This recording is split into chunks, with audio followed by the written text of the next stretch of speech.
Hello everyone, welcome है आपका इस वीडियो में। आज हम केस 7 डिस्कस करेंगे, determining sum of infinite GP. ठीक है, ये हमारा देखिए फॉर्मूला है S infinity is equal to अपॉन 1 minus R under the condition R less than 1। क्योंकि आर लेस देन 1 रहेगा तभी हम इनफाइनाइट जीपी का सम कैलकुलेट कर पाएंगे। ओके, तो देखिए हम जीपी क्या लिखते हैं।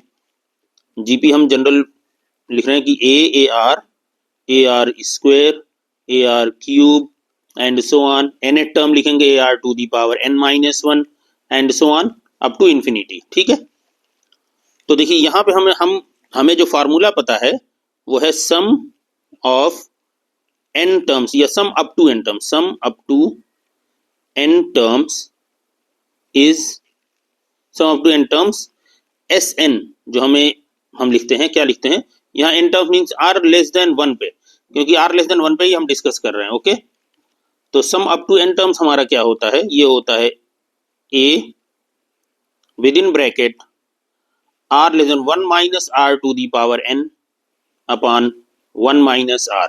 ठीक है, ये हमारा देखिए क्या होता है, सम होता है ज्योमेट्रिक प्रोग्रेशन के अप टू n टर्म्स।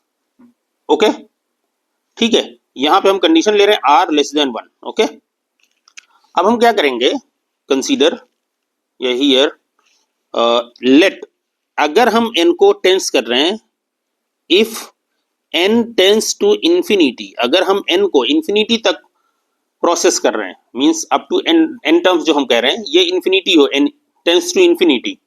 ठीक है, दिस इंप्लाइज दैट, देखिए r to the power n क्या होगा इस केस में, this implies that r to the power n ये टेंस करेगा 0 की तरफ। देखिए यहाँ r की वैल्यू लेस देन 1 है और n 1 2 3 4 5, तो जब ये 1 से लेस वैल्यू रहती है तो उस पर जितनी ज्यादा पावर होती जाएगी वो उतना ही 0 के करीब होता जाएगा। तो हम n को इंफिनिटी टेंस कर रहे हैं, दैट मीन्स ये r to the power n की पूरी वैल्यू जो होगी वो 0 की तरफ टेंड कर जाएगी। ठीक है, ओके, तो ये हमारा मान लीजिए यहाँ हमने r लिख ही दिया है लेस देन 1, यहाँ पे ये हमने इक्वेशन 1 कह दिया। ठीक है, तो हम कहेंगे hence then from equation 1, then from equation 1 we get, then from equation 1 we get s, n की जगह हमने क्या किया, इंफिनिटी। ठीक है, this is equal to a, देखिए 1 माइनस ये हमारा क्या हो जाएगा, r to the power n 0 upon 1 minus r। ठीक है, देखिए हमने n टेंस टू इंफिनिटी कहा, r एज इट इज रहेगा। ठीक है, लेकिन जब r एज इट इज है, लेकिन r to the power n जब हो जाएगा तो ये 0 की तरफ टेंड कर जाएगा। क्यों, आप कैलकुलेट कर देखिए, 0.5 पावर 1, 0.5 पावर 2, 0.5 पावर 3, जैसे जैसे आप लेस देन 1 अगर है और उस पर पावर बढ़ाते जाएंगे तो वो वैल्यू 0 के करीब होती जाएगी।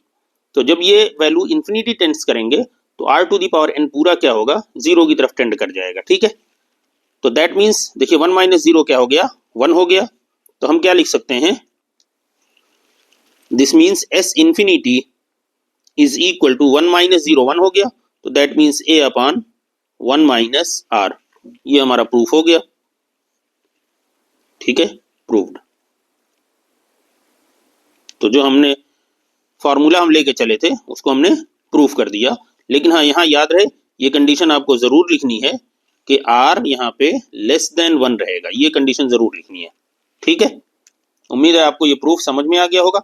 हाँ, कभी एग्जाम में आपको अगर शॉर्ट आंसर में आता है ये क्वेश्चन, ठीक है, तो आप ऐसे लेके चलेंगे कि s आपको पता है कि we know that sum up to n terms of a GP is equal to this, और आप if n tends to infinity then r to the power n tends to 0 and so on, आप ये formula ऐसे proof कर देंगे।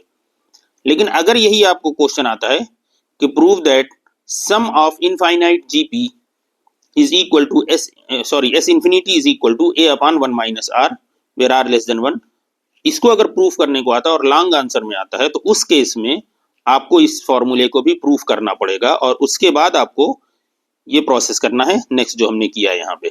ठीक है, चलिए मिलते हैं अगली वीडियो में, गुड बाय।